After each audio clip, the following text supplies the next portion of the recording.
দেবে না? না, আমার সস, তুমি তো সস খাও না। আজকে খেতে হবে।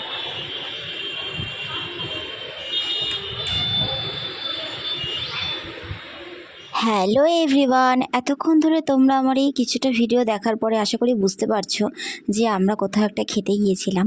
তো কেন গিয়েছিলাম, কোথায় গিয়েছিলাম, আর কি কারণের জন্যই বা গিয়েছিলাম সবটাই তোমাদের সাথে শেয়ার করব। তো তার আগে চলো তোমাদেরকে একবার ভিউটা আশেপাশে দেখিয়ে দিই। তো চলো তোমাদেরকে একবার এক ঝলকে একটু মেনু কার্ডটা দেখিয়ে দেওয়া যাক। তো তারপরে আমরা দেখো খাবার অর্ডার দিচ্ছিলাম। হ্যাঁ, তোমার হাক্কা নুডলস? আবার না, ওটা গ্রেভি উইথ গ্রেভির বলে কি একটা ছিল। ও ওদিকে খাবার অর্ডার দিক। তো দেখো তোমাদেরকে বলি, আমার সামনে যে মিরারটা দেখছো না, ওর পিছনে না আরেকটা রেস্টুরেন্ট আছে, কিন্তু আমরা ওটাতে বসিনি। পারবে কি বলে? কেন? দাও।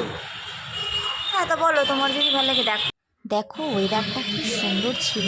তোমাদেরকে আর একটু ভালো করে ওয়েদারটা দেখাই, জানি না কতটা কি বুঝতে পারছো, কিন্তু সেদিনকার ওয়েদারটা সত্যিই খুব ভালো ছিল। তো এটা ছিল আমার আউটফিট। আশা করি তোমরা এতক্ষণে কিছুটা বুঝতে পেরেছো, আমি যেহেতু আমার গোটা আউটফিট এখনো পর্যন্ত দেখাইনি। তারপর দেখো আমাদের অর্ডার যেহেতু করা হয়ে গিয়েছিল, সেই জন্য আমাদেরকে প্লেট দিয়ে দিয়েছে। আর সাইডটা জাস্ট দেখো কি, আফটার অল বার্থডেটা তো আমার, তাই না? তো তোমরা বুঝেই গেলে আমি কী জন্য গেছিলাম। হ্যাঁ, আমার বার্থডে ছিল। তো দেখো তোমাদেরকে একবার রেস্টুরেন্টের অ্যাম্বিয়েন্সটা দেখাই। আর ওকে দেখো, পুরো ক্রিকেট লাভার, বসে বসে সেই দিনও ক্রিকেটই দেখে যাচ্ছিল। ওখানে একটা স্ক্রিনে দেখাচ্ছিল, ওরা টিভিতে দেখছিল ভিতরে, ও এখান থেকে দেখছে। তারপরে আবার ওখান থেকে দেখে পোষাচ্ছিল না, দেনও ফোন খুলেছে দেখার জন্য। ততক্ষণে চলে এসেছিলো আমাদের খাবার। এটা হচ্ছে চিকেন বারবিকিউ। তো তোমাদের সাথে একবার মেনু কার্ডটা শেয়ার করেছিলাম।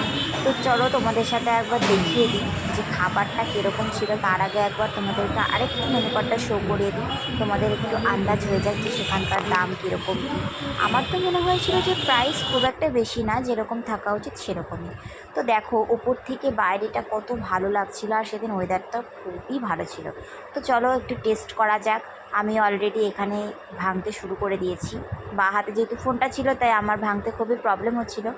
দেন আমি ওই বাঁ দিকের চামচটা নিয়েও আমি শান্তি মতন করে ভেঙে নিয়ে এবার দেখো টেস্ট করে দেখাচ্ছি তোমাদের সামনে।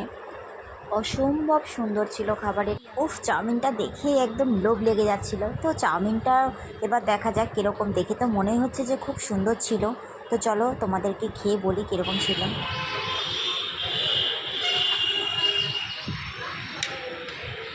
দেবে না? না, আমার সস, তুমি তো সস খাও না। আজকে খেতে হবে।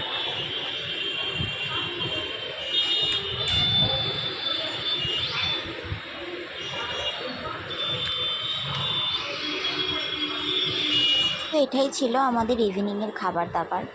তো চলো তোমাদেরকে আরেকবার অ্যাম্বিয়েন্সটা শেয়ার করি। ওপরটা দেখো কত সুন্দর লাগছে না, মানে এত সুন্দর লাগছিল, আমার তো ইচ্ছাই করছিল না যে আমি বাড়ি আসি। তো দেন আমরা এখানে একটা মশলা সোডা অর্ডার করেছিলাম। তো দেখো মশলা সোডাটা এবার খেয়ে নিলাম। এটা টেস্ট কী এমন বলবো। তো দেন এবার বাড়ি যাওয়ার পালা। বাড়ি যাওয়ার যদিও আমার ইচ্ছে ছিল না, কিন্তু দেব খুব তাড়াহুড়ো করছিল, ওর কারণে আমাদেরকে বেরিয়ে যেতে হয়েছিল। তো দেখো এটা হচ্ছে একদম বেরোবার যে জায়গাটা, সেই জায়গাটা করে। এই জায়গাটা খুব সুন্দর, তাই না? তো তারপরে বেরিয়ে যাওয়ার পরে এই যে বাইরে একটুখানি দাঁড়িয়েছিলাম। তো এই ছিল গোটা রেস্টুরেন্টের ভিউটা। তোমরা যারা যারা বর্ধমানে থাকো আশা করি সবাই এই জায়গাটা চেনো। আরেকটা কথা বলে রাখি, এই হোটেলটাতে কিন্তু তোমরা রুম ভাড়াও আশা করি পেয়ে যাবে, এরকমই আমি জানি। তো সেই জন্য তোমাদের সাথে এই ইনফরমেশানটা শেয়ার করলাম। আরেকটা কথা, এই রেস্টুরেন্টে সোজাসুজি আছে নক্ষত্র। তো নক্ষত্র তোমরা বর্ধমানে অনেকেই হয়তো শুনেছো, বর্ধমানের বাইরে যারা থাকো অনেকেই নক্ষত্রের ব্যাপারে শুনেছো। তো নক্ষত্র হচ্ছে ওইদিকে, তার উল্টো পাশে হচ্ছে এই হোটেল সিলভার সুইটস। তো আমরা এখানেই গিয়েছিলাম। তো আমার এই জন্মদিনের দিনটা খুবই ভালো কেটেছে। দেন আমি দেখো বাড়ি চলে এসেছি। তো আমার এই ভিডিওটা এতটা পর্যন্তই ছিল। আমার এই ভিডিওটা ভালো লাগলে একটা লাইক করে দেবেন, আর আমার চ্যানেলটা সাবস্ক্রাইব করে দেবেন।